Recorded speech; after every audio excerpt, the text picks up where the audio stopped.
Hey guys, ఎలా ఉన్నారు? ఒకసారి ఈ వీడియో చూడండి. You guys honestly are the best crowd that I have ever been in front of in my entire life. ఇది John Cena first time మన ఇండియాకి వచ్చినప్పుడు మన వాళ్ళ రియాక్షన్. ఈ వీడియో చూసే వాళ్ళలో చాలా మంది WWE షో చూసే ఉంటారు. WWE అనగానే అందరికీ బాగా గుర్తొచ్చేది John Cena, Roman Reigns, CM Punk and so on. But నేను చిన్నప్పుడైతే Hulk Hogan, Ric Flair, Rey Mysterio, Undertaker, Kane, Rock, Booker T, Kurt Angle, Stone Cold Steve Austin, Triple H, Shawn Michaels, Undertaker, Kane, Andre the Giant, Umaga, Rikishi, Big Show, Rock, Boogeyman, Rob Van Dam, ఇలా చెప్పుకుంటూ పోతే పెద్ద లిస్టే ఉంది. ఆ రోజుల్లో WWF అంటే మామూలుగా ఉండేది కాదు. మీ ఫేవరెట్ WWE రెజ్లర్ ఎవరో కింద ఖచ్చితంగా కామెంట్ చేయండి. నాకైతే చిన్నప్పుడు బూకర్ టీ అంటే బాగా ఇష్టం. అంటే చిన్నప్పుడు మా ఇంటి దగ్గర WWF ఆడేవాళ్ళం అనమాట. ఒక్కొక్కళ్ళు ఒక్కొక్క పేరు పెట్టుకునేవాళ్ళు. నేను కొంచెం బ్లాక్ అని నాకు కింగ్ బూకర్ టీ ఇచ్చేవాళ్ళు. అప్పట్లోనే రేసిజం చూపించేవాళ్ళు, నరికేయాలి. బట్ ఆ రోజులు వేరులేండి. అసలు ఈ WWE అనేది ఎలా స్టార్ట్ అయింది, ఒకనొక టైంలో ఫుల్ ఫామ్లో ఉండి సడన్గా ఎందుకు ఫాల్ అయింది, ఇంకా ఎన్నో ఇంట్రెస్టింగ్ విషయాలు ఈరోజు వీడియోలో మనం తెలుసుకుందాం. స్కూల్ టైంలో ఈ షో గురించి చాలా డిబేట్స్ పెట్టుకునేవాళ్ళం. ఇందులో జరిగే విషయాల గురించి రకరకాలుగా మాట్లాడుకునేవాళ్ళు. అండర్టేకర్ గురించి అయితే ఎక్కువ డిస్కషన్ ఉండేది. చచ్చిపోతాడు, మళ్ళీ సమాధిలో నుంచి లేస్తాడు, చచ్చిపోతాడు, లేస్తాడు, చచ్చిపోతాడు, లేస్తాడు. ఎన్నిసార్లు చచ్చిపోయాడో అసలు లెక్కే లేదు. బట్ కామెడీ ఏంటంటే ఆ రోజుల్లో అది నిజమని నమ్మేవాళ్ళం. అలా నమ్మే వాళ్ళలో మీరు కూడా ఉండే ఉంటారు. సమాధి పెట్టి తీసుకొస్తారు, టంగని గంట మోగంగానే కింద గులాబ్ జాములు గజగజలాడిపోయేవి. ఎక్కడో యూఎస్లో పుట్టిన ఈ షో వరల్డ్ వైడ్గా పాపులారిటీని సంపాదించింది. మన కంట్రీ షో కాకపోయినా మన షో అన్నట్లు ఓన్ చేసుకునేంత ఇంపాక్ట్ క్రియేట్ చేసిందంటే అర్థం చేసుకోండి ఈ షో ఎంత బాగా డిజైన్ చేశారో. కానీ WWE గురించి మనం ఇప్పుడు ఎందుకు అంతగా మాట్లాడుకోవట్లేదు? అసలు ఈ షో పాపులర్ అవడానికి రీజన్స్ ఏంటి? ఒకప్పుడు బాగా హైని చూసిన ఈ షో ఎందుకని సడన్గా పడిపోయింది?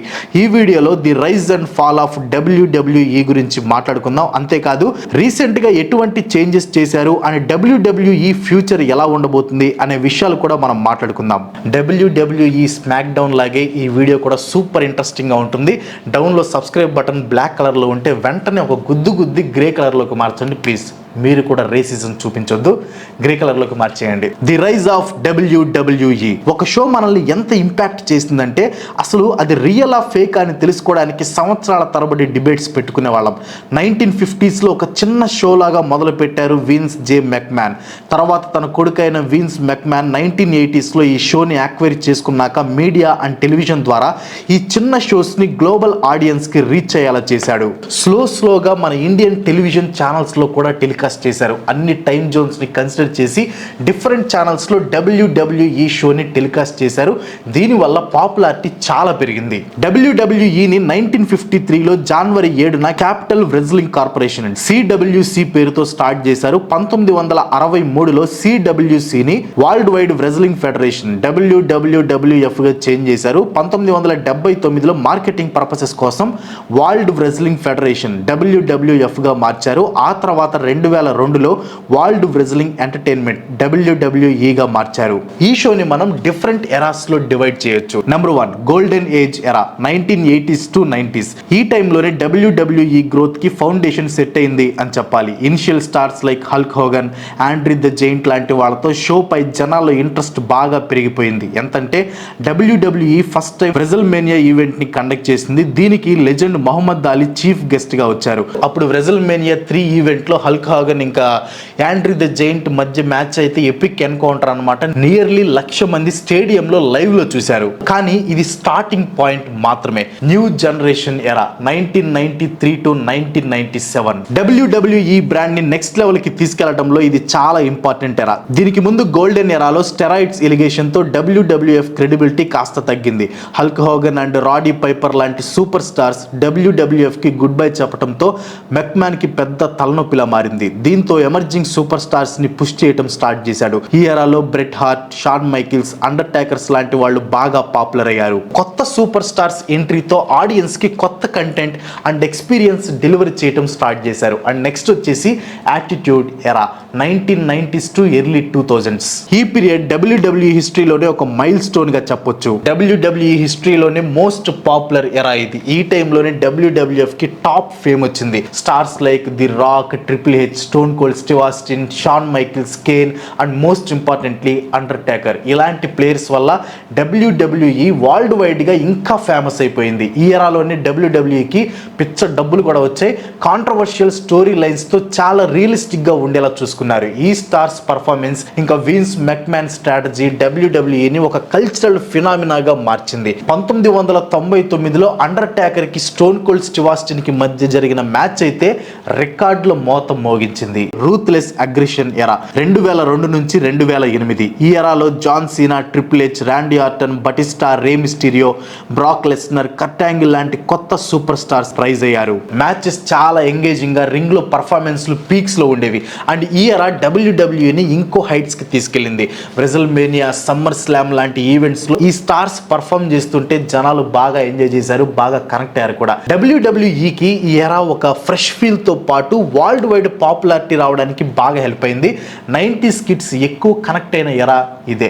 ఆ తర్వాత జరిగిన PG ఎరా 2008 to 2013. దీంట్లో కూడా పాత స్టార్స్ అండ్ కొత్త స్టార్స్ అయిన రోమన్ రైన్స్, సేత్ రోలిన్స్ లాంటి వాళ్ళతో బాగా ఎంగేజింగ్ గానే షోని నడిపారు. ఈ ఎరాస్ లో కీ మూమెంట్స్ గురించి మాట్లాడితే WCW వరల్డ్ ఛాంపియన్షిప్ రెజ్లింగ్ అనే ఇంకో రెజ్లింగ్ షోని మెర్జ్ చేసుకుని స్టింగ్, గోల్డ్బెర్గ్ లాంటి ఐకాన్స్ ని WWEలో పార్ట్ చేశారు. ఫిబ్రవరి 24, 2014న WWE నెట్వర్క్ లాంచ్ జరిగింది. ఇది తన బ్రాండ్ కి హ్యూజ్ ఇన్కమ్ జనరేట్ చేసింది. WWE ఆడియన్స్ కి క్లోజ్ గా రీచ్ అవ్వడానికి ఈ ప్లాట్ఫామ్ బాగా వర్క్ అయింది. ఇన్ని స్ట్రాటజీస్ అండ్ ప్రాపర్ ఎగ్జిక్యూషన్ తర్వాత WWE అన్స్టాపబుల్ గా మారింది. ఇంత పవర్ఫుల్ ఆర్గనైజేషన్ అయినా కూడా డౌన్ ఫాల్ ని అండ్ నెగిటివిటీని చూడక తప్పలేదు. The fall of WWE major reason ఏంటంటే టీవీ వ్యూవర్షిప్ డిక్లైన్ అవటం. ఎస్పెషల్లీ ప్రెసెంట్ జనరేషన్ లో సోషల్ మీడియా ఇన్ఫ్లుయెన్స్ వల్ల టీవీ చూడటం బాగా తగ్గించేశారు. WWE ఆడియన్స్ ఎంగేజ్మెంట్ లో అండ్ TRPలో మేజర్ డ్రాప్ ని ఫేస్ చేసింది. అంతేకాదు WWE రిపిటేటివ్ గా అండ్ ప్రిడిక్టబుల్ గా అవటం స్టార్ట్ అయింది. దానివల్ల ఆడియన్స్ లో ఇంట్రెస్ట్ బాగా తగ్గిపోయింది. పాత సూపర్ స్టార్స్ రిటైర్మెంట్స్ అండ్ కొత్త స్టార్స్ ని ఆడియన్స్ యాక్సెప్ట్ చేయలేకపోవటం, బ్యాడ్ షో రైటింగ్, నెగిటివిటీ ఇలాంటి చాలా ఫ్యాక్టర్స్ WWE ఫాల్ కి కారణమయ్యాయి. CM పంక్ WWEలో తన టైంలో ఉన్న ఎక్స్పీరియన్స్ ని పబ్లిక్ గా క్రిటిసైజ్ చేసి బాస్ కి సర్వెంట్ గా ఉండే వాళ్ళకే ఛాంపియన్షిప్ ఆపర్చునిటీస్ వస్తాయి అని చెప్పాడు. ఈ స్టేట్మెంట్స్ WWEకి నెగిటివ్ పబ్లిసిటీని తీసుకొచ్చాయి. WWE రెప్యుటేషన్ కి దెబ్బ పడింది. 2017 to 2020 మధ్యలో WWEకి డార్కెస్ట్ పీరియడ్ అని చెప్పాలి.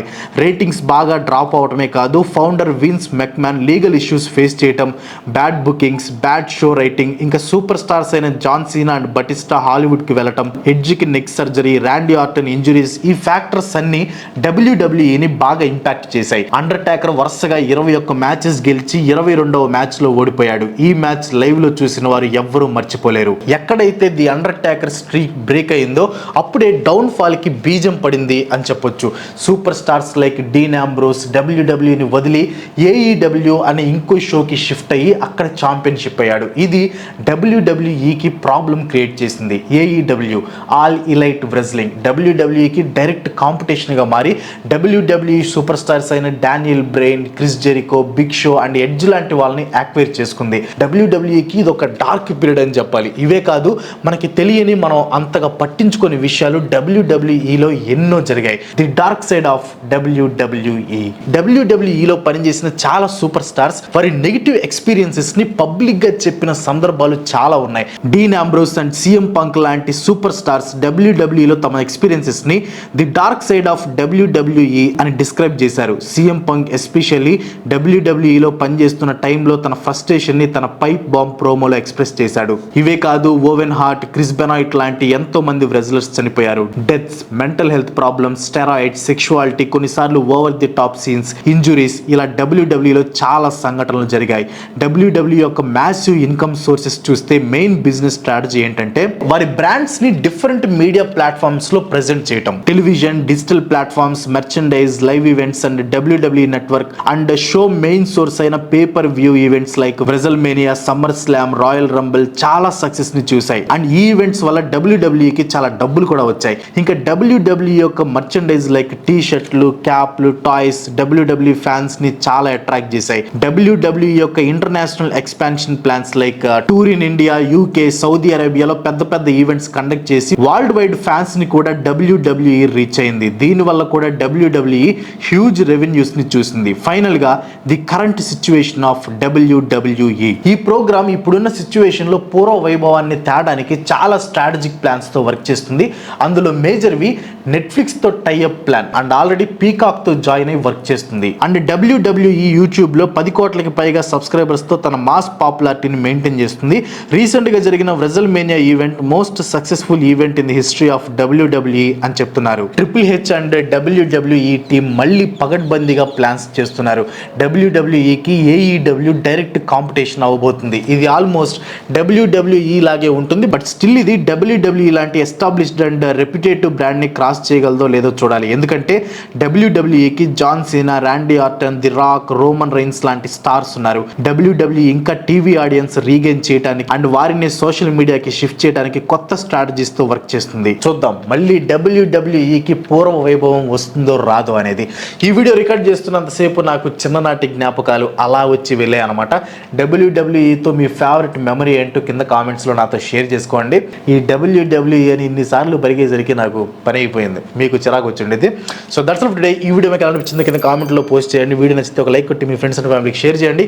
ఇలాంటి వీడియోస్ మరి ఎన్నో నాకు సపోర్ట్ చేయాలనుకుంటే వెంటనే మన ఛానల్కి సబ్స్క్రైబ్ చేసుకోండి. ఇంకో మంచి వీడియోతో మళ్ళీ కలుసుకుందాం. అంతవరకు సెలవు.